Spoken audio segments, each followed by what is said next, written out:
ત્યારે ત્યારે સગાએ મુખ નીચું રાખી મારા કડવા શબ્દો સાંભળી લીધા છે. અંતમાં બોલવું પડે તો એટલું જ બોલ્યા છે કે બાપુજી, અમારી ભૂલ થઈ છે, ક્ષમા કરો, હવે પછી આવું નહીં કરીએ. તેમના સ્નેહ નમ્રતાએ મને તે સમયે થોડી મિનિટોમાં સ્વસ્થ બનાવી દીધો છે. શ્રી ગુરુજીએ મને મંત્ર દીક્ષા આપ્યા પછી કહ્યું હતું, શ્રી રાધા પુરુષોત્તમ નું ધ્યાન કરવું. તેમની આજ્ઞા અનુસાર હું પ્રતિદિન ધ્યાન ધરવાનો આયાસ કરતો હતો, છતાં મને ધ્યાનમાં સફળતા મળતી ન હતી. ધ્યાનનો આધાર સ્મૃતિ અને સ્મૃતિનો આધાર સાક્ષાત્કાર છે. ગુરુજીનું મને સાક્ષાત્કાર થયેલો હોવાથી તેમનું માત્ર સ્મરણ કરતામાં હું તદાકાર થઈ જતો હતો. જ્યારે જ્યારે પણ મારું મન અસ્થિર બની જાય છે ત્યારે ત્યારે હું ગુરુજીનું સ્મરણ કરું છું. તેનાથી હું સ્વલ્પ સમયમાં સ્વસ્થ બની જાઉં છું અને મારામાં વિષમ પરિસ્થિતિને સહી દેવાનું શૌર્ય પ્રગટે છે. મારા પગ દબાવ્યા પછી ગુરુજીએ મારા આખા શરીરને દબાવી આપ્યું અને જ્યારે એમને લાગ્યું કે હું સ્વસ્થ બન્યો છું ત્યારે બોલ્યા, બેટા ભોજન કી ઈચ્છા હૈ? મેં હસીને કહ્યું, ભોજનની ઈચ્છા તો છે, પરંતુ આપની કૃપા વિના તે બિચારી શું કરી શકે? પૂરા 48 કલાક થયા છતાં મારા ઉદરમાં અન્નનો એક પણ દાણો ગયો નથી. મારી વાત સાંભળી તેમણે મારા મસ્તક પર સ્નેહપૂર્વક એક ટપલો માર્યો અને હસતા હસતા ગામ ભણી ચાલવા મળ્યું. ગુરુજીનું હૈયું જાણે માતા પિતાના વાત્સલ્યનો સંગમ. પ્રાચીન કાળથી આપણે ત્યાં પ્રથા ચાલતી આવી છે કે શિષ્ય ગુરુની અર્થે નગર અથવા ગ્રામમાં જઈ માધુકરી માગી લાવે. અહીં તો તેથી વિપરીત ક્રમ બની રહ્યો હતો. ગુરુ શિષ્યને અર્થે માધુકરી લેવા જઈ રહ્યા હતા. જોકે હું ઈચ્છતો ન હતો કે ગુરુજી મારા અર્થે માધુકરી માગવા જાય, કિંતુ હું એવી પરિસ્થિતિમાં હતો કે મારાથી માધુકરી માગવા જઈ શકાય તેમ ન હતું. કદી માધુકરી માગી ન હતી, માગવાની રીત પણ જાણતો ન હતો. તે છતાં જો ગુરુજી જમવાના હોય તો મને માધુકરી માગવા જતા આનંદ જ થાય અને માગતા લેશ પણ સંકોચ ન થાય. એકાદ કલાક પછી ગુરુજી 25 એઠી પતરાળીઓ લઈને પાછા ફર્યા. વનના કોઈ એકાંતમાં ભોજન સમારંભ થયો હશે અને કૂતરાના અભાવે એઠી પતરાળીઓ જેમની તેમ પડી રહી હશે, તેને માગ્યા વિનાની ભિક્ષામાંની તેઓ ઊંચકી લાવ્યા હતા. મારી પાસે બેસી જમનારની છાંડેલી વાનીઓ એક જુદી પતરાળીમાં ગોઠવવા લાગ્યા.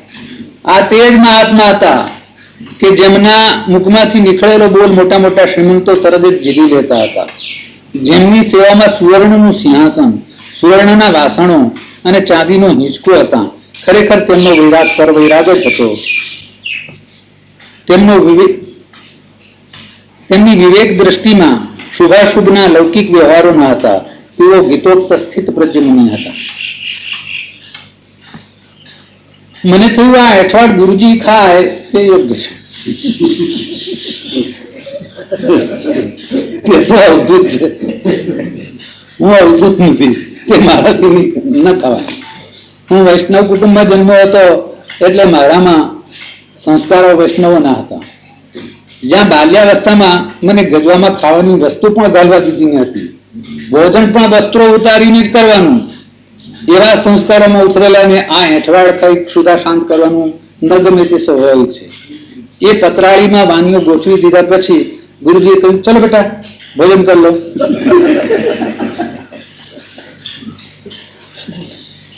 આ સ્નેહ ભરેલું વાક્ય સાંભળી મારા ઘૃણાયુક્ત વિચારો તે ક્ષણ અદ્રશ્ય થયા. મને થયું ગુરુજી તો મહાપુરુષ છે, તેમનો વ્યવહાર લોકાતીત જ હોય. હું તેમનો પટ્ટ શિષ્ય છું, મારે પણ તેમના પગલે જ ચાલવું જોઈએ.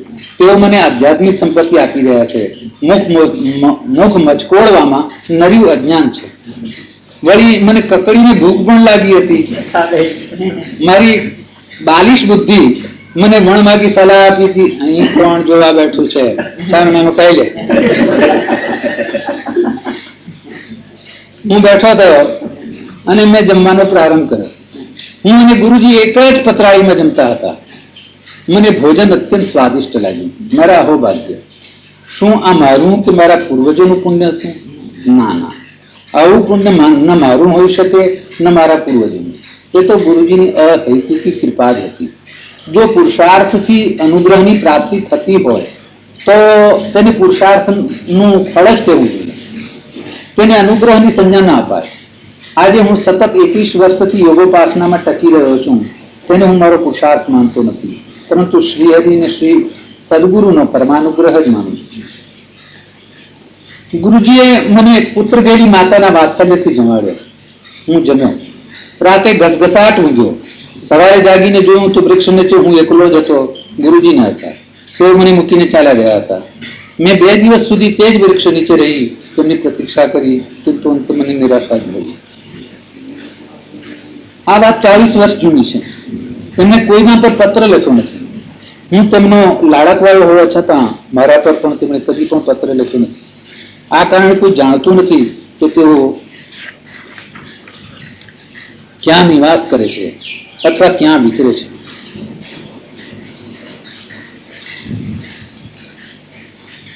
હા, સંન્યાસી બન્યા પછી તેમણે મને એકવાર ઋષિકેશના એક ડુંગર પર દર્શન આપ્યા હતા. તે સમયે તેમનું સ્વરૂપ મૂળ સ્વરૂપથી તદ્દન ભિન્ન હતું. જો તે પ્રસંગનું વર્ણન કરવા બેસું તો મારે ઘણો વિસ્તાર કરવો પડે, અતઃ તેનું વર્ણન કરતો નથી. ગુરુજીની સેવા માટે અસંખ્ય શિષ્ય શિષ્યાઓ તલસતા હતા.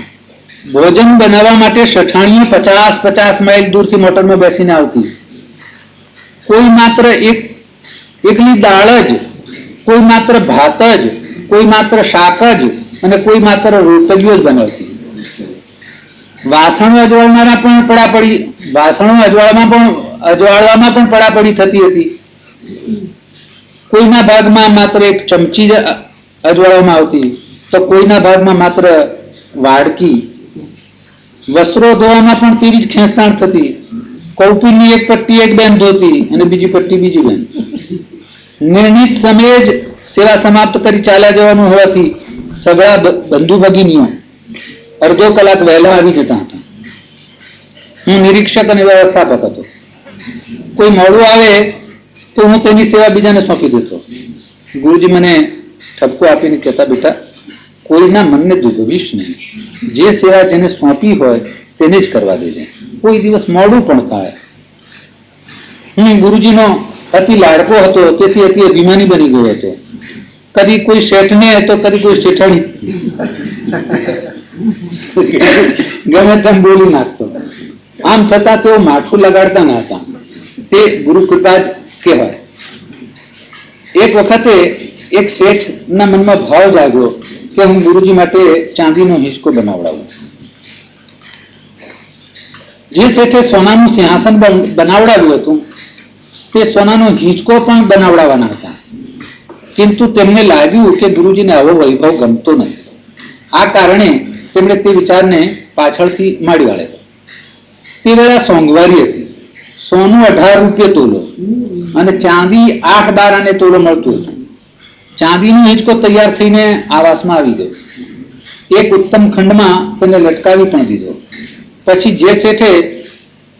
તે શેઠે બીજા ગુરુબંધુઓને વાત કરી કે આપમાંથી કોઈ મારા વતી ગુરુજીને વિનંતી કરો કે તેઓ હિંચકા પર વિરાજે.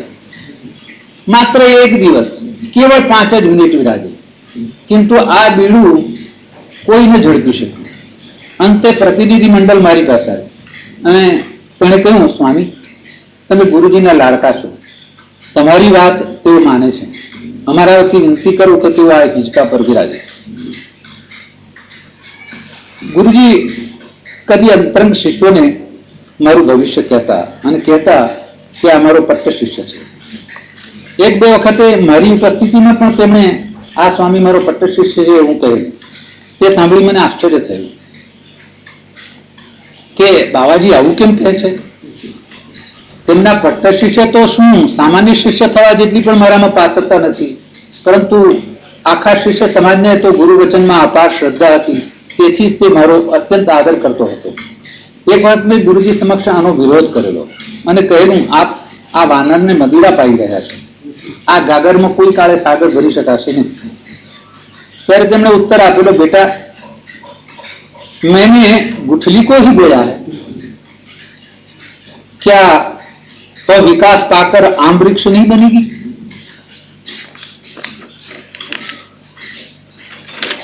મેં ગોટલી જ લાવી છે, શું એમાંથી આંબો નહીં થાય? હું મને બાવળનું બીજ માનતો હતો અને ગુરુજી મને આંબાનું બીજ માનતા. પરિણામ હતું ભવિષ્યના ગર્ભમાં વાત કરવો વ્યર્થ હતો. ગુરુબંધુઓની વાત સાંભળ્યા પછી મેં કહ્યું, ઠીક છે, હું ગુરુજીને પ્રાર્થના કરી જોઈશ. અનુકૂળ સમયે હું શ્રી ગુરુચરણમાં પહોંચ્યો. આસપાસ બીજા બધા પણ ઉભા હતા. પ્રણામ વિધિ પતી ગયા પછી મેં કહ્યું, ગુરુજી, બધાની ઈચ્છા છે કે આપ હિંડોળા પર માત્ર 5 મિનિટ વિરાજો. 5 મિનિટ નહીં તો છેવટે 1 મિનિટ પણ વિરાજો. આપના સ્પર્શથી હિંડોળો પવિત્ર થઈ જાય એટલી જ બધાની ઈચ્છા છે. ગુરુજી મારી પ્રાર્થનાનો સ્વીકાર કરશે જ એવી મારી ધારણા હતી, કારણ કે મારા પર તેમની અપાર અનુકંપા હતી.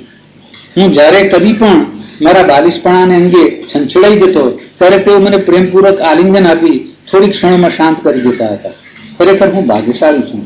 જો કે મેં સંસારમાં ઘણા દુઃખો ભોગવ્યા છે, છતાં શ્રી ગુરુચરણમાં રહી જે સુખ અનુભવ્યું છે તે અલૌકિક છે. એવું સુખ મને બીજે ક્યાંય મળ્યું નથી, મળી શકશે પણ નહીં. गुरुजी મારી પ્રાર્થના સાંભળ્યા પછી મને પ્રશ્ન પૂછ્યો, क्या तुझे ये झूला बहुत ही पसंद है? હું લાડકો હોવાથી અતિશય વાચાળ બની ગયો હતો. મનમાં આવે તેવું બોલી પડતો હતો.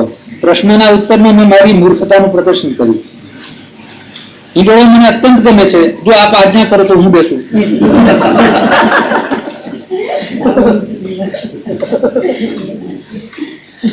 આ વાક્ય ઉચ્ચારતી વેળાએ મારા મનના કોઈ પણ ખૂણામાં હિંડોળા પર બેસવાની ઈચ્છા ન હતી. હોઈ શકે જ નહીં. વાક્ય તીરની માફક મુખમાંથી છૂટ્યું અને મને પસ્તાવો થયો કે અરે હું આ શું બોલ્યો. તો બોલી પડ્યા પછી થાય શું. ગુરુજી ઉભા થયા અને મારો હાથ જાલી ખંડની બહાર નીકળ્યા. બીજા બધા પણ અમારી પાછળ પાછળ ચાલવા લાગ્યા. હિંડોળા વાળો ખંડ આવ્યો એટલે મેં ગુરુજીના હાથમાંથી મારો હાથ છોડાવવાનો પ્રયત્ન કર્યો. મને નિષ્ફળતા મળી. જે દિવસે સોનાથી મઢેલા પાટલા પર તેમણે મને બલાત્કારે બેસાડી દીધો હતો તે દિવસે મને તેમના બળની સામાન્ય કલ્પના આવી હતી. આથી આ વેળાએ મેં બળ અજમાવવા માંડી વાળ્યું હતું અને તેમના પ્રતિ દિનતાભરી આંખે જોયું. તેમાં મને હિંડોળા પર ન બેસાડશો એવી પ્રાર્થના હતી. છતાં તેમણે મારા બંને હાથ પકડી મને હિંડોળા પર બેસાડી દીધો. પછી તેની બીજી ક્ષણે મારા મનની મૂંઝવણ કરી ગયા. હિંડોળા પર પાથરેલી મખમલની ગાદી પર ફરતી એક કીડીને બતાવી તેમણે મને કહ્યું, देखो ये चींटी भी झूले पर बैठी हुई है. देखो ये चींटी भी झूले पर बैठी हुई है, किंतु वह ये नहीं सोचती कि झूला चांदी का बना हुआ है और उस पर केवल अमुक संत को ही बैठने का अधिकार है. પછી તેઓ ખડખડાટ હસી પડ્યા. હું હિંડોળા પરથી ઉતરી પડ્યો અને અમે બધા બીજું કંઈ વિચારીએ તે પૂર્વે તેઓ હિંડોળા પર ગોઠવાઈ ગયા. તે સાથે જ સવાના મુખ મલકી ઉઠ્યા. તેઓ બોલ્યા, ચલો ભાઈ, जिसमें प्रजा प्रसन्न उसमें प्रजापति भी प्रसन्न.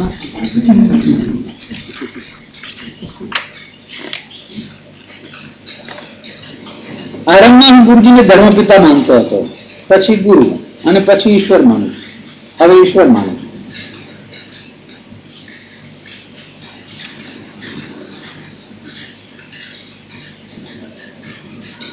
8 महीना પછી તેમણે મને કહ્યું, बेटा मैं तुझे संन्यास दीक्षा देना चाहता हूँ.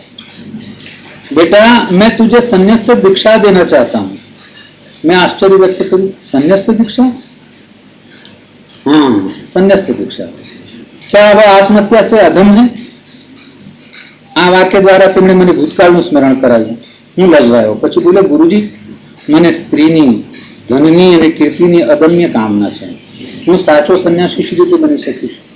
આપ સદા સત્ય જ બોલો છો. આપના વચનમાં મને સંપૂર્ણ શ્રદ્ધા છે, કિંતુ હું જ્યારે મારી માનસિક અવસ્થાને અવલોકું છું ત્યારે છેક જ હતાશ બની જાઉં છું. આપ મને સંન્યાસ દીક્ષા આપો તેનાથી અધિક રૂડું શું હોઈ શકે?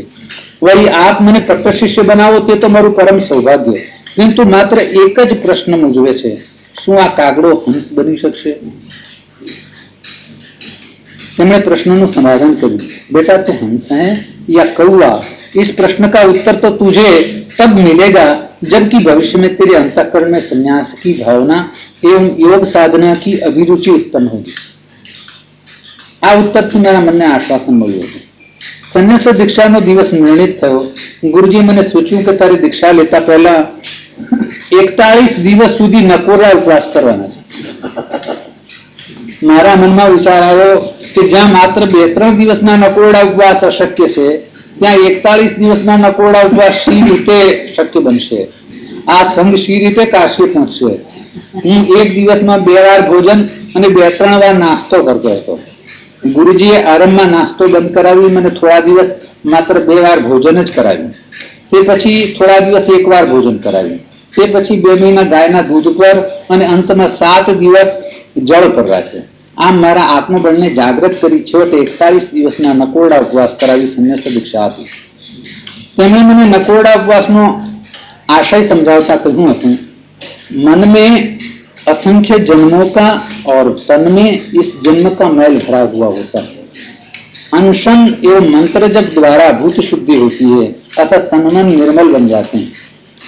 संन्यास दीक्षा में તેમણે મને ક્લીમ કૃષ્ણાય ગોવિંદાય ગોપીજન વલ્લભાય નમઃ આ અષ્ટાદશાક્ષર મંત્ર આપ્યો હતો. કાશાય વસ્ત્ર નહોતા આપ્યા. કહ્યું હતું ભવિષ્ય में जब तेरा मन संसार पर से उठ जाए तब किसी वृद्ध विरक्त विद्वान एवं गोभक्त महात्मा से वस्त्र दीक्षा ले ले.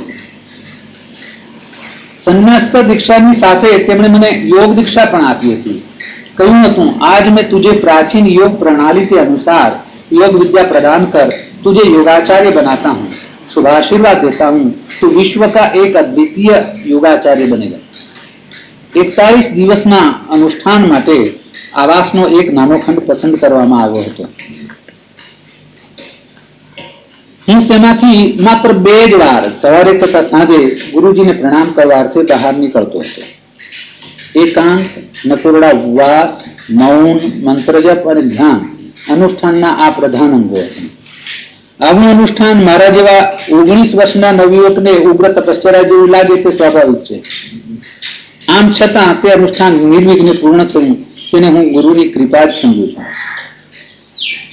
કેટલીક ઘટનાઓને ભલે અકસ્માત ગણી લેવામાં આવે, કિંતુ તેની સમગ્ર સંકલના અને ચિંતનપૂર્વક અવલોકતા તે અકસ્માત નહીં, કિંતુ કોઈ દૈવી ઘટના જ પ્રતીત થાય છે. મને વૈષ્ણવ કુટુંબમાં જન્મવાથી શ્રી કૃષ્ણનો મંત્ર વારસામાં મળ્યો હતો.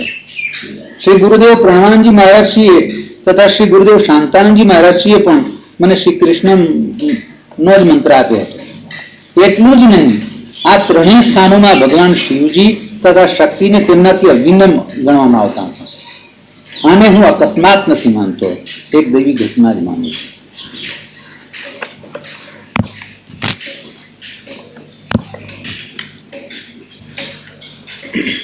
ગુરુજી પાસેથી કાશાય વસ્ત્ર વિનાની સંન્યાસ દીક્ષા લીધા પછી હું 8-9 વર્ષ સંસારમાં રહ્યો. અચાનક એક દિવસે તેના પ્રત્યેનો મોહભંગ થવાથી સંન્યાસ લેવા નીકળી પડ્યો. મેં સ્વામી શ્રી શાંતાનંદજી મહારાજશ્રી પાસેથી કાશાય વસ્ત્રની દીક્ષા લીધી. આમ શ્રી ગુરુજીની ભવિષ્યવાણી સાચી પડી. ગુરુજી શાંતાનંદજી મહારાજશ્રી એકાંત પ્રિય, વૈરાગ્ય પ્રિય, સુશીલ અને ગોભક્ત હતા. તેઓ સર્વને કહેતા ગાયક ચેતન ભાગવત અથવા ભાગવત રહસ્ય છે. તેમની ગોભક્તિ અદ્વિતીય હતી. તેઓ ઉત્તર પ્રદેશને છોડી અહીં ગુજરાતના નર્મદા કિનારે યોગ સાધનાના ઉદ્દેશ્યથી જ આવ્યા હતા. ભક્તિ યોગની સાચી સાધના વિના શ્રી કૃષ્ણનો પરિચય થવો શક્ય નથી. સાંપ્રત કાળનું જ ઉદાહરણ આપું છું. આચાર્ય શ્રી રજનીશજી પ્રાચીન સત્શાસ્ત્રોનું અને અવતારોનું ખંડન કરતા હતા. જ્યારે તેમને સ્વલ્પ પણ યોગ રહસ્ય લાગ્યું ત્યારે તેમને સન્માનપૂર્વક શ્રીમદ ભગવદ ગીતાને સ્વીકાર્યું તેમજ અવિચલ શ્રદ્ધા સહિત રામકૃષ્ણના નામ સંકીર્તનને મહત્વ આપ્યું. જે પ્રામાણિક પ્રયોગવાદી નથી કિંતુ કેવળ કુતર્કો કરી અભિમાનમાં રાચનારા છે, તેમની સમ્મુખ સત્ય કોઈ કાળે પ્રગટ થતું નથી. ગુરુજી એકેશ્વરવાદી હોવાથી તેમણે મને એકેશ્વરવાદી બનાવ્યો. મારામાં બાળપણથી જ એકેશ્વરવાદના સંસ્કારો હતા. મારી એકેશ્વરવાદી ગુરુ પરંપરામાં વિષ્ણુ મંત્ર ઓમ નમો ભગવતે વાસુદેવાય, શિવ મંત્ર ઓમ નમઃ શિવાય અને શક્તિ મંત્ર ગાયત્રી મંત્ર. આ ત્રણેય મંત્રોમાં અભેદ માનવામાં આવે છે. અમે ગ્રહસ્થ શિષ્યો ઓમ નમો ભગવતે વાસુદેવાય, બ્રહ્મચારી શિષ્યને ગાયત્રી મંત્ર અને સંન્યાસી શિષ્યોને ઓમ નમઃ શિવાય મંત્ર પ્રદાન કરીએ છીએ. સાચી વિધિ વિના મંત્ર કદાપી સિદ્ધ થતો નથી. પૂજ્યપાદ ગુરુદેવના 2-3 જીવન પ્રસંગો વર્ણવી મેં મારી રચનાને પવિત્ર કરી લીધી. તેમના દૈવી ગુણોનો પાર પામી શકાય તેમ નથી. હવે હું મારા મૌનની વાત કહું. સન 1958માં મલાવ ગ્રામે પોષ સુદ 8મના દિવસે, મારી જન્મતિથિના દિવસે મહોત્સવ ઉજવ્યો. તે જ દિવસે મેં મૌન વ્રત ધારણ કર્યું હતું. આજે સન 1970ની મારી જન્મતિથિ પર તે મૌનને પૂરા 12 વર્ષ થાય છે. મારા આ મૌનને ઉચ્ચ શ્રેણીનું ન ગણી શકાય. જો તેને કોઈ શ્રેણીમાં જ મૂકવું હોય તો તેને 4થી શ્રેણીમાં જ મૂકી શકાય. આવા સામાન્ય મૌને પણ મારી સુરક્ષા કરી છે. પ્રભુ અને ગુરુની કૃપાથી જ હું આ મૌન પાળી શક્યો છું. હવે મારી આદરેલી પ્રવૃત્તિ વિશે કંઈક કહું છું. હું મોક્ષાર્થી છું. એકાંત અને ઉપાસના જ મને અધિક પ્રિય છે. આમ છતાં શ્રી ભગવાને મને પ્રવૃત્તિના મહાપ્રવાહમાં ધક્કો મારી પ્રવાહિત કરી દીધો છે. મારે એક પ્રસંગે પ્રથમવાર કાયાવરણ જવાનું થયું. ત્યારે જ મેં જાણ્યું કે આ અતિ પ્રાચીન મહાતીર્થ છે. મેં તેનો ઇતિહાસ સાંભળ્યો, વાંચ્યો, તેની પરિક્રમા કરી તથા મંદિરે મંદિર જોઈ વળ્યો. તે જ રાતે મને ધ્યાનમાં આ મહાતીર્થના પુનરુદ્ધારની પ્રેરણા મળી. હું પુરુષાર્થવાદી નથી, ઈશ્વરવાદી છું, શ્રદ્ધાળુ છું. મેં માની લીધું કે મને ઈશ્વરે આજ્ઞા કરી છે. લગભગ 9-10 વર્ષ પછી મેં શ્રી કાયાવરણ તીર્થ સેવા સમાજની સંસ્થાપના કરી અને સર્વ સમક્ષ કહ્યું, આ તીર્થના પુનરુદ્ધારમાં 3 કરોડ અને તેના નિર્વાહમાં 2 કરોડ, આમ કુલ 5 કરોડ રૂપિયાનો વ્યય કરવા ધાર્યો છે. કરોડોની વાત સાંભળી ઘણા જણની છાતીના પાટિયા બેસી ગયા. રકમ ઘણી મોટી છે એટલે એવું જ થાય. મને શ્રી પ્રભુજીના શ્રી ચરણોમાં સુદૃઢ શ્રદ્ધા છે કે જો તેમણે મને આજ્ઞા જ કરી હશે તો આ કામ થવાનું જ છે. આ કામ મારું નથી, શ્રી ભગવાનનું છે. હું તો માત્ર તેમની ઉપાસના જ કરું છું. એક સંતે કહ્યું છે, હરિને ભજતા હજી કોઈની લાજ જતા નથી જાણી રે, જેની સુરતા સાંભળ્યાની સાથ વધી વેદવાણી રે. હરિને ભજતા હજી કોઈની લાજ જતા નથી જાણી.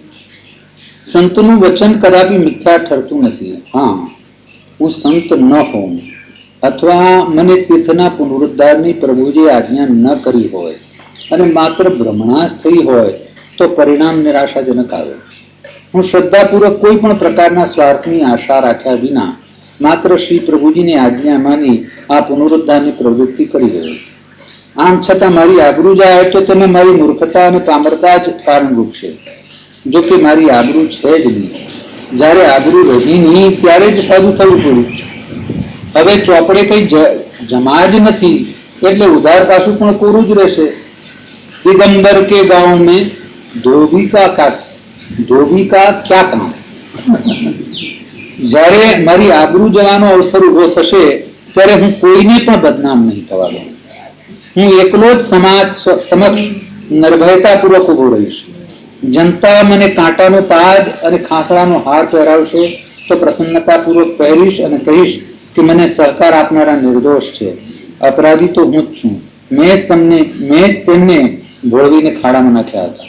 કિંતુ મને શ્રી પ્રભુજીના શ્રી ચરણોમાં આવી શ્રદ્ધા છે કે આવું નહીં બને. કાર્ય ધારા કરતા પણ અધિક સુંદર થશે. કાર્ય તો શ્રીહરિ જ કરવાના છે, છતાં ફુલહાર મને મળવાના છે. મારા અંતઃકરણના કોઈ પણ ખૂણામાં કાર્ય નહીં થાય તેવો ભય નથી. હું કોઈ પાપ કરી રહ્યો નથી, પછી મને ભય કેમ લાગે? મેં શ્રી કાયાવરણ તીર્થ સેવા સમાજની સંસ્થાપના કરી તે પછી તેના પર એક પછી એક નાના મોટા સંકટો તૂટી પડ્યા. ગામમાં તળ પડી ગયા હતા. જે મહાતીર્થનો મારે પુનરુદ્ધાર કરવો હતો તેમાં ન કોઈ મારો પ્રેમી હતો કે ન કોઈ પરિચિત. માત્ર શ્રી હીરાભાઈ શામળભાઈ પટેલ ને મારામાં શ્રદ્ધા હતી. સંન્યસ્ત દીક્ષા લીધા પછી મેં ચિત્ત શુદ્ધિના હેતુથી 8 વર્ષ નાના નાના ગામડાઓમાં નાના નાના રચનાત્મક કાર્યો પાડ્યા હતા. શહેરોનું મને આકર્ષણ નહોતું, તેમ શ્રીમંતોપતિ મારી દૃષ્ટિ ન હતી.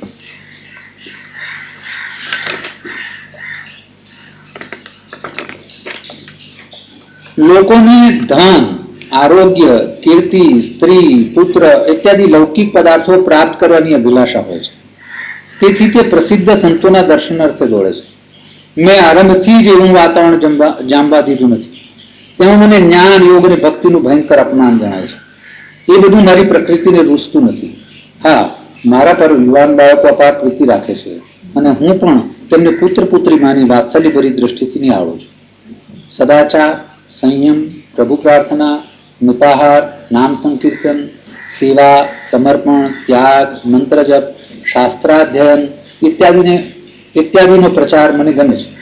સમસ્ત દુઃખોને દૂર કરવા અર્થે આ સાધનો અતિ સમર્થ છે.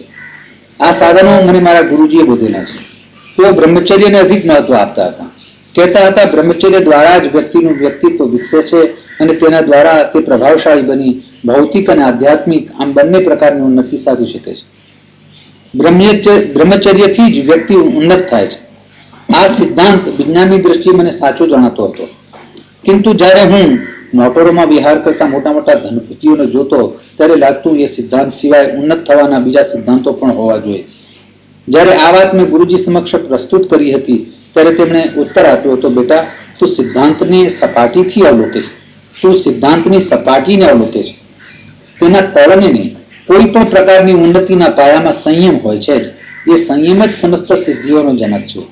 ગુરુજીની આ ગહન વાત મને ઘણા વર્ષો પછી સમજાય છે. ભાઈઓ અને બહેનો, સતત યાદ રાખજો, કદી પણ ભૂલશો નહીં કે સંયમ અને સદાચાર જ જીવતો ધર્મ છે.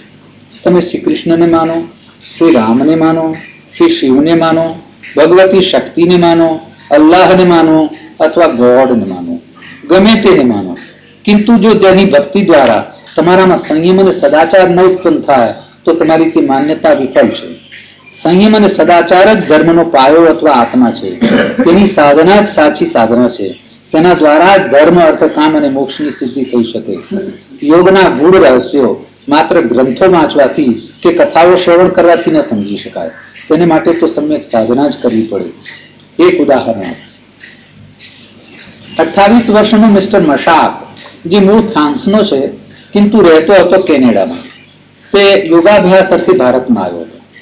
ઋષિકેશમાં સાધના કરતો હતો. તેને મારા શિષ્ય અમૃત દેસાઈનો મેળાપ થયો. તે વેળાએ અમૃત દેસાઈ પોતાના કેટલાક અમેરિકા નિવાસી છાત્ર છાત્રાઓની સાથે ભારતની યાત્રા અર્થે નીકળ્યો હતો. મિસ્ટર મશાકે ભારતના યોગીઓની એક નામાવલી બનાવી હતી. તેમાં અમૃત દેસાઈએ મારું નામ પણ લખાવ્યું અને ભલામણ કરી કે મારા ગુરુજીને અવશ્ય મળજો. તેથી તે મારી પાસે આવ્યો હતો. મારી સાથે ચર્ચા કર્યા પછી તેણે મને દિનતાપૂર્વક કહ્યું, ગુરુજી, આપ મને શિષ્ય તરીકે સ્વીકારો. મેં કહ્યું કે બેટા, પહેલા તું તારી તૈયાર કરેલી નામાવલી પ્રમાણે સર્વને મળી આવ. તે પછી જો તને મારી પાસે આવવાની પ્રેરણા મળે તો આવજો. થોડા દિવસ પછી તે પ્રવાસે નીકળ્યો અને નામાવલીમાં નોંધેલા યોગીઓના દર્શન કરી પાછો ફર્યો. મારી પાસે આવી તેણે આત્મનિવેદન કરતા કહ્યું, ગુરુજી, મેં આપને જ ગુરુ તરીકે સ્વીકારી લીધા છે. આપ મને યોગ દીક્ષા આપો.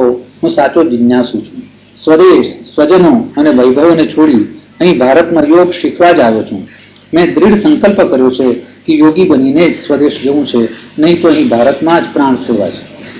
મેં સાંભળ્યું છે કે શ્રેષ્ઠ યોગીઓ શક્તિપાતની દીક્ષા આપી શિષ્યને શીઘ્ર યોગ માર્ગનો પ્રવાસી બનાવી દે છે. ગુરુજી, અનુગ્રહ કરી આ બાળકને શક્તિપાત દીક્ષાનો લાભ આપો. મને વિદેશી કે અપાત્ર ગણિત પર છોડશો નહીં. શું ભારતના યોગીઓ માત્ર ભારતીયને જ યોગ વિદ્યા આપે છે? તેની યોગ વૃત્તિ જોઈ મને તેના પ્રત્યે સ્નેહ ઉપજ્યો અને મેં તેને શક્તિપાતની દીક્ષા આપી. આ શક્તિપાતની દીક્ષાની વિધિ હું છેલ્લા 20 વર્ષથી જાણું છું, કિંતુ મેં કોઈને પણ શક્તિપાતની દીક્ષા આપી નહોતી. વિચાર્યું હતું કે નિર્ભીત સમાધિ સિદ્ધ કર્યા પછી કોઈ સુપાત્ર શિષ્યને આ દીક્ષા આપીશ. આ શક્તિપાતની દીક્ષા કેવળ કોઈ ઉચ્ચ કક્ષાના મોક્ષાર્થીને જ આપવી એવી યોગશાસ્ત્રોની આજ્ઞા છે. છેલ્લા 1 વર્ષમાં મેં જાણ્યું કે ભારતમાં 5-7 કે તેથી અધિક મહાત્માઓએ આ શક્તિપાતનો પ્રયોગ જાહેરમાં મૂકી દીધો છે.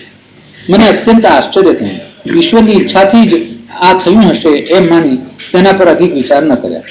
શક્તિપાતની દીક્ષામાં સાધકને ધ્યાનમાં બેસાડી યોગ માર્ગે ચડાવી દેવામાં આવે છે. એ ધ્યાન અત્યંત રસ પડે તેવું હોય છે. તેમાં લીન થઈ જતા વાર લાગતી નથી. ધ્યાન જ્ઞાન, યોગ અને ભક્તિ સાથે સંકળાયેલું છે. જે યોગમાં ધ્યાન ન હોય તેની યોગની સંજ્ઞા જ ના આપી શકાય. જ્ઞાન એટલે માહિતી, ભક્તિ એટલે પ્રેમ અને યોગ એટલે નિષ્કામ કર્મ. આ ત્રણેયનો સરવાળો તે જ યોગ. માત્ર શાસ્ત્રોનું અધ્યયન, માત્ર સકામ ભક્તિ અને માત્ર સકામ કર્મ એ બધા યોગના પાયામાં આવે, પ્રથમ સોપાનમાં ગણાય. સાધક જ્ઞાન માર્ગી હોય, ભક્તિ માર્ગી હોય કે યોગ માર્ગી હોય, પણ જ્યારે તેના તનમનની શુદ્ધિ થાય છે ત્યારે તેને યોગાગ્નિમય દિવ્ય દેહની પ્રાપ્તિ થાય છે. તે ઉર્ધ્વ રહેતા થયાની અને સબીજ સમાધિ સિદ્ધ થયાની નિશાની છે. હું મોક્ષાર્થી છું. તુચ્છ સિદ્ધિઓની પ્રાપ્તિ અર્થે મેં 22 વર્ષની ઉપાસના નથી કરી. મિસ્ટર મશાકને મેં શક્તિપાતની દીક્ષા આપતા પૂર્વે કેટલાક આસનો, કેટલીક મુદ્રાઓ, કેટલાક પ્રાણાયામો, પ્રત્યાહાર, ધારણા, ધ્યાન ઇત્યાદિ શીખવાડ્યા હતા. અંતમાં કહ્યું હતું નિત્ય રામ મંત્રનો જપ કરીએ. તે જપ કેવી રીતે કરવો તેની વિધિ પણ બતાવી હતી. વિધિ શીખી લીધા પછી તેણે કહ્યું કે રામ કોણ, તેનો જપ શા માટે કરવું? મને એમાં લેશ પણ શ્રદ્ધા નથી. તે વિદેશી હતો, તેની માટે રામ મંત્ર નવીન હતો. મેં તેને સમજાવવાનો યત્ન કર્યો. રામ ઈશ્વરનું નામ છે. માનસિક શુદ્ધિ અર્થે તેનો જપ કરવાનો હોય છે. આ યોગ રહસ્ય છે. તેનું ઉદ્ઘાટન યોગાભ્યાસ વિના ન થઈ શકે. રામ મંત્ર અનાહત નાદમાંથી ઉત્પન્ન થયેલો છે. જ્યાં સુધી યોગાભ્યાસ દ્વારા અનાહત નાદ ન ઉપજે ત્યાં સુધી તેનું રહસ્ય ન સમજાય. આ ઘટના બન્યા પછી તે ભારતના પ્રવાસે જઈ આવ્યો. તેના બીજા દિવસે મેં તેને શક્તિપાતની દીક્ષા આપી. મેં તેનું ભારતીય નામ શુભ દર્શન રાખ્યું. તેણે યોગાભ્યાસ આરંભી દીધો. તે ત્રીજે જ દિવસે મોટે મોટેથી રામ રામ રામ રામ ગાવા લાગ્યો. જ્યારે તે મને પ્રણામ કરવા આવ્યો ત્યારે તેણે મને કહ્યું, ગુરુજી, મેં રામ મંત્ર ન જપવાની જે મૂર્ખતા ભરી વાત કરી હતી તેને માટે હું આપની વારંવાર ક્ષમા યાચું છું. ખરેખર અનાહત નાદમાંથી ઉત્પન્ન થયેલા રામ મંત્રે મને આશ્ચર્ય મુગ્ધ કરી દીધો છે. હવે સ્પષ્ટ સમજાય છે કે યોગના ગૂઢ રહસ્યો તર્કની શક્તિથી નહીં, અભ્યાસની શક્તિથી ઉપલે છે. એકાદ વર્ષ પછી મેં તેને પુનઃ પૂછ્યું, કહો બેટા શુભ દર્શન, રામ મંત્રનો જપ ચાલે છે? તેણે હસીને હિન્દીમાં ઉત્તર આપ્યો, गुरुदेव, मानव शरीर का प्रत्येक रोम राम मंत्र से भरा हुआ है. मैं अपने आप उठने वाले राम मंत्र का निरंतर जप करता हूँ. श्री आचार्य रजनीश जी 2-3 વર્ષ પૂર્વે છાતી ઠોકીને કહેતા હતા કે જો ખુરશી ખુરશી રટવાથી કોઈ લાભ થાય તો રામ રામ કે કૃષ્ણ કૃષ્ણ રટવાથી થાય. હવે તેમણે શ્રીમદ ભગવદ ગીતાનું સત્શાસ્ત્રના સ્વરૂપમાં અને શ્રી કૃષ્ણને પુરુષોત્તમના સ્વરૂપમાં સ્વીકારી લીધા છે. તેઓ શિષ્યોને ક્રિયાયોગ શીખવાડે છે. થોડા જ સમયમાં તેમના શિષ્યો રામ રામનો જપ કરવા લાગશે. તે પછી તેમને નામ સંકીર્તનનું મહત્વ સ્વીકારવું જ પડશે. ન સમજાતા રહસ્યોની નિંદા કરી ક્રાંતિકારી બનવું સહેલું છે. ન સમજાતા રહસ્યોની નિંદા કરી ક્રાંતિકારી બનવું સહેલું છે, કિંતુ રહસ્યોને ઉકેલી ચિંતક બનવું કઠિન છે. ક્રાંતિકારી તાર્કિક તથા વાચાળ અને ચિંતક પ્રયોગશીલ તથા મુખ હોય છે. હવે જે મલાવ ગ્રામે મારી સતત 12 વર્ષ સ્નેહપૂર્વક સેવા કરી છે તેના વિશે થોડુંક કહીશ. મારી માન્યતા અનુસાર મલાવ ગ્રામ ભાવુક, ભોળું, ભલું, ઉદાર, સેવાપ્રેમી, આજ્ઞાધારક અને સ્નેહાળ છે. સન 1958માં હું મારા જન્મોત્સવના નિમિત્તે અહીં આવ્યો હતો. પછી મને થયું અહીં એક પર્ણકુટી બંધાવીને રહું. મેં આગેવાનોને વાત કરી કે હું અહીં સ્થાયી રહેવા ઈચ્છું છું. ગામની ભાગોળે કોઈ એકાંત સ્થાનમાં મારા નિવાસ અર્થે એક પર્ણકુટી બંધાવો. આસપાસ કરાઠાની દિવાલ અને માથે તાળછા નાખ્યો. છતાં એવી બનાવજો કે તેમાં ઉંદર, કીડી, મંકોડા, બંદા, મચ્છર કે માકડનો ઉપદ્રવ ન થાય. મેં પર્ણકુટીનો નિર્ણય એટલા માટે કરેલો કે જો ભવિષ્યમાં હું તેનો ત્યાગ કરું તો કોઈને દુઃખ ન થાય. જો પાકું મકાન છોડીને ચાલ્યો જાઉં તો સર્વને દુઃખ થાય. મારી કીડી મંકોડા વાળી સૂચના પ્રતિ ધ્યાન આપી ગામના આગેવાનોએ નવની દિવાલ ચૂણી છત ઉપર દેશી નળિયા નાખ્યા. મેં તેમાં નિવાસ કર્યો. ચોમાસું આવ્યું, ધોધમાર વરસાદ વરસ્યો, નળિયામાંથી પાણી ચૂવા લાગ્યું. હું ધ્યાનમાં બેઠો હતો, આખું આસન પલળી ગયું. કપાસના ખંડમાં બધે પાણી જ પાણી પ્રસરી ગયું. બે ચાર આગેવાનોને થયું, ચાલો બાપુજીની કુટી જોઈ આવીએ. એ આવ્યા તે જ વખતે મારું ધ્યાન તૂટ્યું અને લાગ્યું બહાર કોઈ છે, એટલે મેં દ્વાર ઉગાડ્યા. એક તો મારા ધ્યાનમાં ભંગ પડ્યો હતો, બીજું પુનઃ ધ્યાનમાં બેસી શકાય એવી કોઈ જગ્યા જ રહી ન હતી. બધે જ પાણી ભરાઈ ગયું હતું. વરસાદ ચાલુ હતો. હું રડી પડ્યો. આગેવાનોએ મને આશ્વાસન આપ્યું અને તેઓ મને તરત જ ગામમાં લઈ ગયા. મને શાંતિ વળી. તેમણે થોડા દિવસોમાં જ આશ્રમ પર ધાબુ નાખી દીધું. તે પછી તો તેમાં સમયે સમયે ઘણા પરિવર્તનો થતા ગયા. આમ કદરૂપી પર્ણકૃતિ એક સુંદર આવાસના સ્વરૂપમાં ફેરવાઈ ગઈ. ગામે મારી જે કંઈ સેવા કરી છે તેની તાદૃશ્ય છબી હું કોઈ પણ પ્રકારે પ્રસ્તુત કરી શકું તેમ નથી.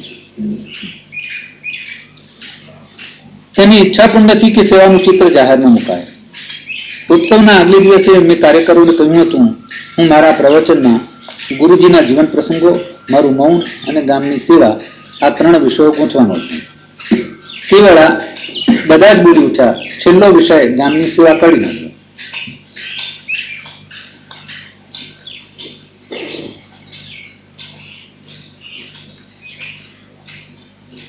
એની ચર્ચા કરી આપનો સમય ન બગાડશો. શુદ્ધ અંતઃકરણનો ભાવ હતો, નહીં કે માત્ર શાબ્દિક વિનય. ગામમાં આજે બધા જ એવું કહે છે કે બાપુજીના પગલાથી અમારું ગામ ઘણું સુખી થયું છે.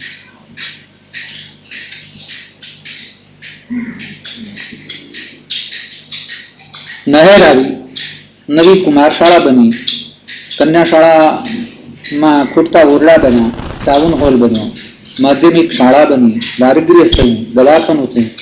અરે આ સિવાય બીજા ઘણા સર્જનો થયા છે. આમ ગામ લોકોએ સઘળા કાર્યોનું સંપૂર્ણ યશ મને આપે છે. એ તેમનો સદભાવ છે. અહીં જે કંઈ થયું છે તે બધું તેમના પુરુષાર્થથી અને દયાળુ ઈશ્વરની કૃપાથી થયું છે. બાકી મારા પગલાં તો ઘણા ગામોમાં પડ્યા છે. જો તેમાં કોઈ ચમત્કાર હોત તો બધે જ આવા પ્રકારની ઉન્નતિ થાત, પરંતુ બધે આવા પ્રકારની ઉન્નતિ થઈ નથી.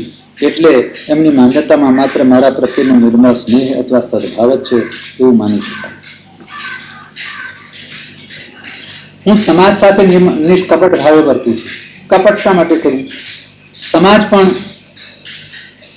વણ માગે મારી સમસ્ત આવશ્યકતાઓ પૂરી કરે છે. મારી સંન્યાસ્ત દીક્ષાને આજે પૂરા 29 વર્ષ થયા. તે દરમિયાન મેં મારા ગજવામાં એક પણ પૈસો રાખ્યો નથી. મને તેની જરૂર પડી નથી.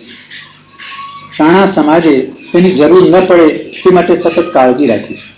મને નિયમિત એક વેળા ભોજન અને એક વેળા ઉકાળો મળી જાય છે. જો કે મને ઉકાળાની દેશમાં આવશ્યકતા નથી, છતાં મારી અંતરંગ શિષ્યાઓએ બાપુજી બપોરે થોડો ઉકાળો તો પીવો જ પડશે એવો આગ્રહ કરી તેને બળજબરીથી દાખલ કરી દીધો છે. પહેલા તો ઉકાળામાં મારા સૂચન પ્રમાણે પાણીનું પ્રમાણ વધારે રાખતા હતા, પરંતુ પાછળથી લાડકી પુત્રોએ પાણીનું પ્રમાણ ઘટાડવા માંડ્યું છે. તુચ્છ જેવી વાતથી એમના મનને દુઃખ ન થાય તે માટે મેં મૌન સેવ્યું છે. હું હંમેશા ભોજનખંડના બારણા બંધ કરીને જ જમું છું. નિત્ય મિતાહારની દ્રષ્ટિએ જ જમતો હોવાથી ઘણી વાનગીઓ હોય ત્યારે સાવધાની રાખું છું. આવશ્યકતા જેટલું ભોજન થાળીમાં રાખી વધારાનું ભોજન બીજી થાળીમાં મૂકી દઉં છું. ભોજન બનાવનારી બહેનોને બીજી થાળીમાં પદાર્થો વધારે જણાય તો તે માને છે કે હું પૂરું જમ્યું નથી. જ્યારે એ પરવારીને પ્રણામ કરવા આવે ત્યારે તેનું મુખ ઉતરેલું જણાવે. હું જોઉં એટલે મારાથી પૂછી પડાય, કેમ બેન આજે તારું મુખ ઉતરેલું જણાય છે? નિરસ જવાબ મળે એવી ટેવ પડી ગઈ છે.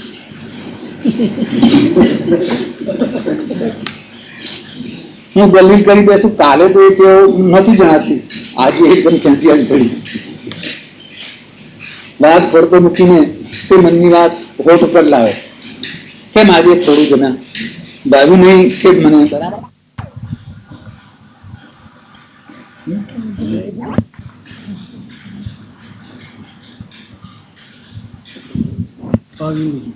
એ મને બરાબર બનાવતા ના આવડ્યું. મારે એને પ્રેમથી સમજાવવી પડે. આમ ઈશ્વરના અપાર અનુગ્રહથી શિષ્યાઓ મારી અત્યંત સંભાળ રાખે. જો હું નિત્ય માખણ ખાઉં તો ગામ હું જેટલું માખણ ખાઉં તેટલું માખણ દઈશ, પણ પૌષ્ટિક પદાર્થો પરિશ્રમ વિના કદાપી ન થશે. નિત્ય માખણ ન ખવાય. ખરેખર ગામના સ્નેહ, સેવા અને સમર્પણ વિસરી શકાય તેવા નથી. મેં જ્યારે ગામ લોકોને કહ્યું હું મારા જન્મતિથિના મહોત્સવ પછી કાયાવરોહણ જઈને સ્થાયી નિવાસ કરવાનો છું, ત્યારે તેમને અપાર દુઃખ થયું. મને પણ જવાના વિચારે અંતઃકરણમાં ઊંડે ઊંડે દુઃખ થવા લાગ્યું. કેટલાક ભાઈ બહેનો તો બોલી પડ્યા, બાપુજી આપને ત્યાં નહીં ફાવે. મેં કહ્યું મારી તો કોઈ પણ સ્થળે જવાની ઈચ્છા જ નથી, છતાં ભગવાને મને કાયાવરોહણ તીર્થની સેવા કરવાની આજ્ઞા કરી છે, તેથી જવું જોઈએ. મારી આ વાત સાંભળનારા જાણે પથ્થરનું પૂતળું બની જતા. તેમના મનને આશ્વાસન આપતા હું કહેતો, કાયાવરોહણ અતિ પ્રાચીન મહાતીર્થ છે. એટલું જ નહીં, તે આર્ય સંસ્કૃતિના પ્રધાન ઉદ્ગમ સ્થાનોમાંનું એક છે. મેં એ તીર્થને યોગ દ્રષ્ટિથી અવલોક્યું છે. તેની અલૌકિકતા વર્ણવી શકાય તેવી નથી. મારી માન્યતા અનુસાર ભારતમાં આવા મહાતીર્થો આંગળીના વેઢે ગણાય તેટલા જ હશે. જે મહાતીર્થોએ અખિલ આર્યાવર્તમાં ધર્મ અને સંસ્કૃતિનો સ્રોત વહાવી તેને પાવન કર્યું હોય છે, તે મહાતીર્થોના વાતાવરણના સ્તરોમાં તે કાળના દૈવી તત્વો નિહિત હોય છે. મને તે સૂક્ષ્મ દૈવી તત્વોએ પ્રભાવિત કર્યો અને આ સેવા કરવા અર્થે પ્રેરણા આપી. આ મહાતીર્થ મહાતપસ્વી મહર્ષિ વિશ્વામિત્રજીની તથા ભગવાન શિવજીના 28મા અવતાર શ્રી લકુલિશજીની કર્મભૂમિ છે. ભગવાન લકુલિશજીનું પ્રાગટ્ય પણ આ જ તીર્થભૂમિમાં થયું છે. મહર્ષિ ભૃગુ અને મહર્ષિ અત્રિ એ પણ આ તીર્થભૂમિમાં તપશ્ચર્યા કરી છે. મહર્ષિ ભૃગુ અને મહર્ષિ અત્રિએ પણ આ તીર્થભૂમિમાં તપશ્ચર્યા કરી છે. ગાયત્રી મંત્રના દ્રષ્ટા મહર્ષિ વિશ્વામિત્રજીએ અહીંથી જ ગાયત્રી મંત્રનો પ્રચાર અને પ્રસાર કર્યો હતો. તે કાળે આ તીર્થ મેધાવતી નગરીના નામે પ્રસિદ્ધ હતું. તે પછી ભગવાન લકુલિશના કાળમાં આ મહાતીર્થ કાયાવરોહણ કહેવાયું. હું સંવત 2011ના માગસરમાં પહેલ વહેલો કાયાવરોહણમાં ગયો હતો. તેનો ઉજ્જવલ ઇતિહાસ જાણ્યો હતો. ભગવાન બ્રહ્મેશ્વરના જ્યોતિર્લિંગના દર્શન કરી હું કૃતાર્થ બન્યો.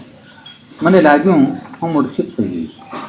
મેં ભગવાન બ્રહ્મેશ્વરમાં મારા પૂજ્ય ગુરુદેવ શ્રી પરમાનંદજી મહારાજશ્રીનું સ્વરૂપ પ્રતિષ્ઠિત થયેલું જોયું. ભગવાન લકુલિશ ભગવાન શ્રી કૃષ્ણના સમકાલીન છે. ભગવાન શ્રી કૃષ્ણનો કાળ કેટલાક વિદ્વાનો 5000 વર્ષ જેટલો બતાવે છે. આમ ભગવાન લકુલિશ 5000 વર્ષ પૂર્વના અને ગુરુજી છેક આધુનિક. છતાં શરીરની આકૃતિ એક સમાન. હું મારા ગુરુદેવના શ્રી ચરણોમાં 1.25 વર્ષ રહ્યો છું. તે વેળાએ તેમનું સ્વરૂપ જુદું હતું અને મેં તેમને ઋષિકેશમાં જોયા ત્યારે તેમનું સ્વરૂપ જુદું હતું. બંને સ્વરૂપોમાં આ ભાવની જેટલું અંતર છે. ઋષિકેશમાં જોયેલું સ્વરૂપ જ આ જ્યોતિર્લિંગમાં પ્રતિષ્ઠિત છે. તે જ વામણું શરીર, તે જ મુખાકૃતિ અને તે જ નેત્રો છે, જેમાં હું લેશ પણ ભૂલો પડ્યો નથી.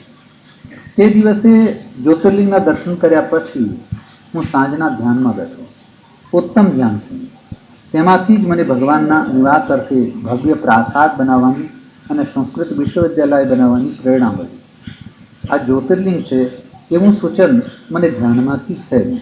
કિંતુ ભારતમાં 12 જ જ્યોતિર્લિંગો છે, 13મું જ્યોતિર્લિંગ નથી. તેનું શું થાય? આનું સમાધાન પ્રાપ્ત કરવા મેં સંશોધન આપ્યું. ઇતિહાસના પૃષ્ઠો ઉછલાવ્યા. પ્રભુ કૃપાથી મને સમાધાન મળ્યું. પહેલું સમાધાન: દ્વાપર યુગમાં મહર્ષિ વિશ્વામિત્રે આ જ્યોતિર્લિંગને આ તીર્થમાં સુપ્રતિષ્ઠિત કર્યું હતું. તેઓ આ તીર્થને મોક્ષધામ કાશી બનાવવા માંગતા હતા. આ કારણે તેમાં પ્રતિષ્ઠિત કરેલું લિંગ જ્યોતિર્લિંગ જ હોય. તે જ બ્રહ્મેશ્વરના લિંગમાં ભગવાન લકુલિશ અવતાર કાર્ય સમાપ્ત કરી સદેહે સમાઈ ગયા હતા. તેથી જ્યોતિર્લિંગના અગ્રભાગમાં તેમનું સ્વરૂપ દ્રષ્ટિગોચર થાય છે. બીજું સમાધાન: બારે બાર જ્યોતિર્લિંગોના તીર્થોનો વહીવટ ભગવાન શ્રી લકુલિશજીની શિષ્ય પરંપરાએ 1500 વર્ષ પર્યંત કર્યો હતો. પ્રધાન આચાર્યો પ્રાય કાયાવરોહણમાં જ નિવાસ કરતા હતા અને તે જ સુપાત્ર શિષ્યોને શાસ્ત્ર પક્ષ અને ક્રિયાપક્ષનું સમ્યક શિક્ષણ આપી તેમને આચાર્ય પદે સ્થાપતા હતા. આ રીતે આચાર્ય પદ પામેલા શિષ્યો જ જ્યોતિર્લિંગો વાળા તીર્થોમાં રહી ધર્મ પ્રચાર કરતા હતા. જે તીર્થ બારે બાર જ્યોતિર્લિંગોના તીર્થોનો વહીવટ કરતું હોય તે તીર્થમાં જ્યોતિર્લિંગ જ ન હોય તે વાત બુદ્ધિગમ્ય નથી જણાતી.